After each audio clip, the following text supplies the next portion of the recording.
What is giftedness? You've probably met a gifted child or adult. Maybe you could tell. Maybe their talent was as obvious as the nose on their face. Or perhaps it was worn on their sleeve like a badge of honor.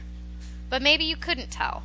Perhaps the gifted person you met struggled with poor grades, social awkwardness, or maybe even a disability.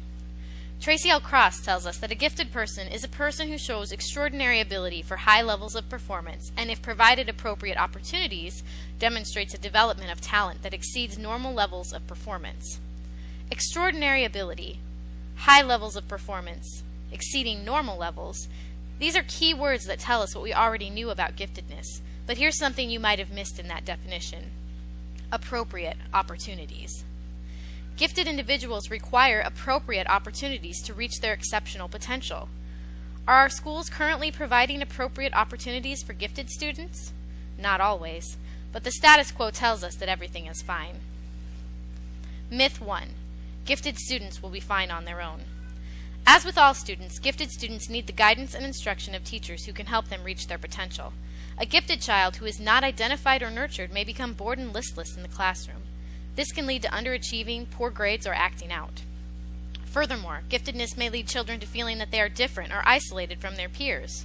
While some gifted students will thrive socially, not all will, and their giftedness may be a contributing factor. These students need the help and encouragement of parents, teachers, and counselors. They will not always just be fine on their own. Myth number 2. The regular classroom is fine for gifted students. While teachers try their best to engage and challenge all students, the fact is gifted students are all too often bored and under-challenged in school. A national study conducted by the Fordham Institute found that 58% of teachers have received no professional development focused on teaching academically advanced students. Furthermore, there is convincing evidence that even the most well-intentioned regular classroom teachers are unable to modify curriculum more than about 20% of the time. A study of elementary-age students in special programming for the gifted found that the gifted students in rigorous academic programs appeared more likely to be able to demonstrate their academic ability without resorting to maladaptive types of social coping strategies. And overall, the students seemed to prefer their advanced classes to the regular classroom. Another myth that goes hand in hand with this myth is the idea that gifted students are helpful to their average same-age peers in the regular classroom. But most research seems to indicate that holding gifted students back for the sake of modeling to others is helpful to no one. Gifted students need opportunities to be together with their intellectual peers no matter what their age difference. Myth number 3. All students are gifted. Everyone is fine. This myth arises because no one wants to be considered unfair. The unwanted connotations of gifted have to do with elitism and unearned privilege.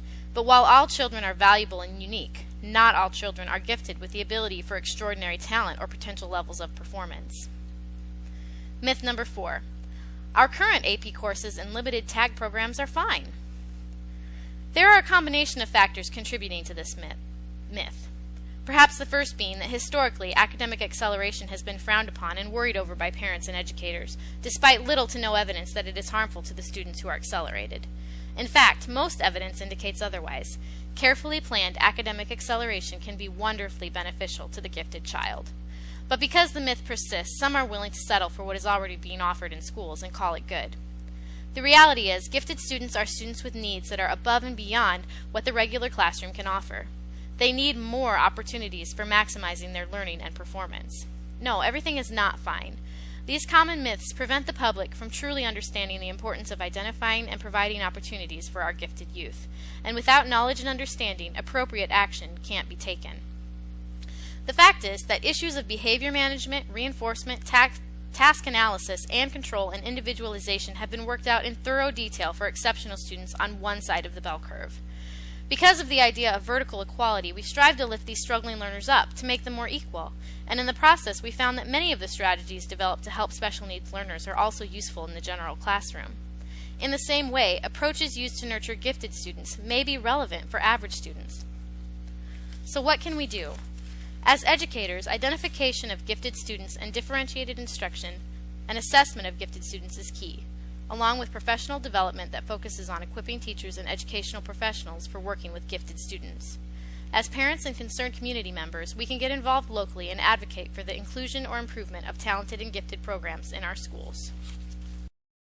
For more information about giftedness and local programs and services near you for students, parents, and educators, please visit the University of Iowa's website for the Bell and Blank International Center for Gifted Education and Talent Development, www.education.uiowa.edu/centers/Bell and Blank.